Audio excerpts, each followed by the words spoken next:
friends, this is going to be the last installment for a while of my crocheting series on Tutorial Tuesday. And first of all, I want to apologize for the humming noise you hear in the background. That is our air conditioner. It is 90 degrees outside today. We skipped spring and went straight to summer, which is typical for Indiana. All right, today we are going to be learning to do the Tunisian simple stitch. Now, Tunisian stitch is one of my favorite crochet stitches to do. It's really super fun. I haven't done a lot of projects in the Tunisian stitch, but the ones that I have done, I have really enjoyed it. The first thing that you're going to need to do is chain the number of stitches that's indicated in your pattern. But for this purposes of this tutorial, I am going to just chain 10 stitches. I think that is enough stitches to give an idea of how this stitch will look, but not so many that I'm sitting here forever crocheting. So I'm going to go ahead and chain 10 stitches.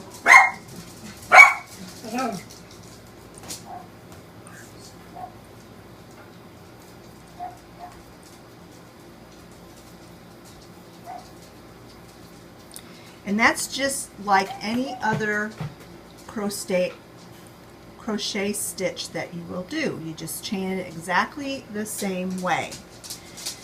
Now, for the first row, which this would be considered the forward row, because you're not going to be turning your work. You never turn your work. You either work forward or backward. And this is the forward row. You insert your hook in the second chain from the hook. So that's the first chain. So you insert it into the second chain, yarn over, pull up a loop. And you do that all the way down, and you leave the stitches onto your hook. That's why when you are doing the Tunisian stitch, you're going to need an extra long hook that has a knob or a stopper on the end. It looks like a knitting needle, but it's actually a crochet hook. So I moved the camera closer so you can see what I'm doing here. You insert your hook into the stitch, yarn over, pull up a loop, leaving it on your hook. And you do that all the way to the end.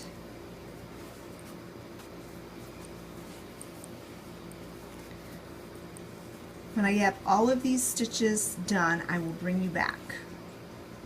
Okay, so I am done with the forward row, and there are 10 stitches on my hook.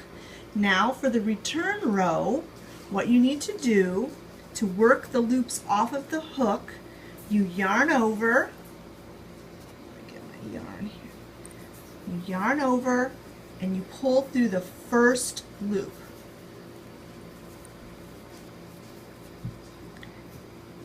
Always on the return row, the first one is just through one loop. Now for the rest of these, you yarn over and pull through 2. Yarn over, pull through 2. You do that all the way back until you only have one loop left on your hook. Yarn over, pull through 2.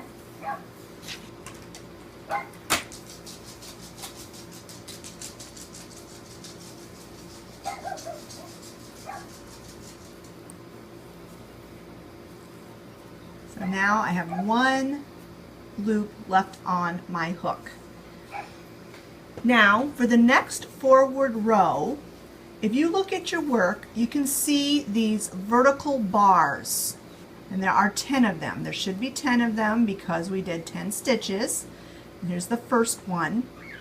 And for the next forward row, you skip this first vertical bar.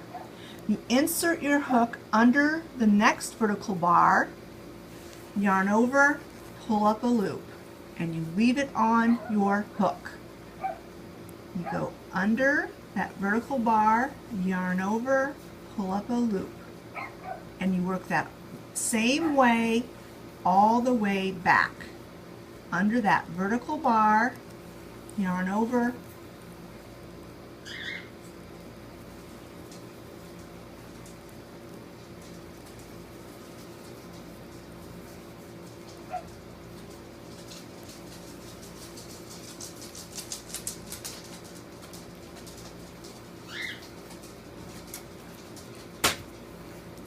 and now when you get to the end, it's a little bit tricky because it doesn't really look like a vertical bar, but you do want to include this last little thing or your work will not be right. And if you count, there should be 10 stitches back on your hook. 2, 4, 6, 8, 10. So I did that right. Now for the return row, you do the same thing like you did before. Yarn over, pull through the first loop, yarn over, pull through 2, yarn over, pull through 2, all the way back.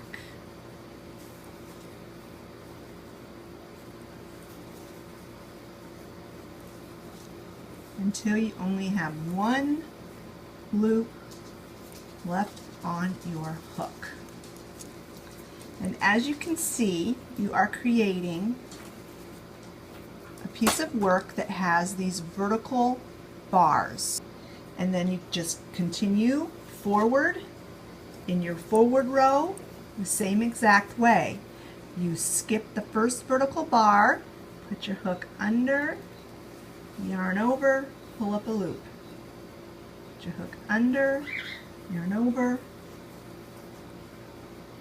under, yarn over,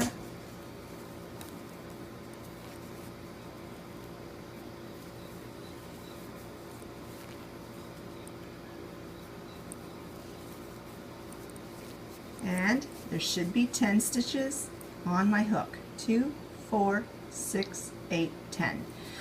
When you're first starting to do a Tunisian stitch, you may want to do that. You may want to count your stitches after each row just to make sure you're not dropping a stitch. Now I will do the return row one more time and show you. Yarn over, pull through the first loop, yarn over, pull through 2, yarn over, pull through 2, yarn over, pull through 2, all the way back till you have one loop left on your hook. And once you get a rhythm going, you can really fly through a Tunisian stitch pattern really quick, and that's one of the reasons why I really like it. I'm going to go ahead and shut off the camera. I'm going to do a few more rows just so that you can see what this will look like in a larger swatch. So I'll bring you back in a few minutes. Okay, so I crocheted a few more forward rows and return rows, and you can see that this creates a really interesting pattern. This is the front of your work, and this is the back of your work. Now, the one thing about the Tunisian stitch that it's not really a problem, but it is completely normal, is that as you can see, it tends to want to curl. And once you're done with the whatever project you're working on, they will give you finishing instructions on what to do around the edges, so that, let's say you're making a blanket or whatever, then your blanket will lay flat and not curl. But don't worry, that will absolutely be included in the pattern. Well, that ends today's tutorial. I hope you enjoyed learning how to do the basic simple Tunisian stitch. I hope you give it a try. I think you will love it as much as I do.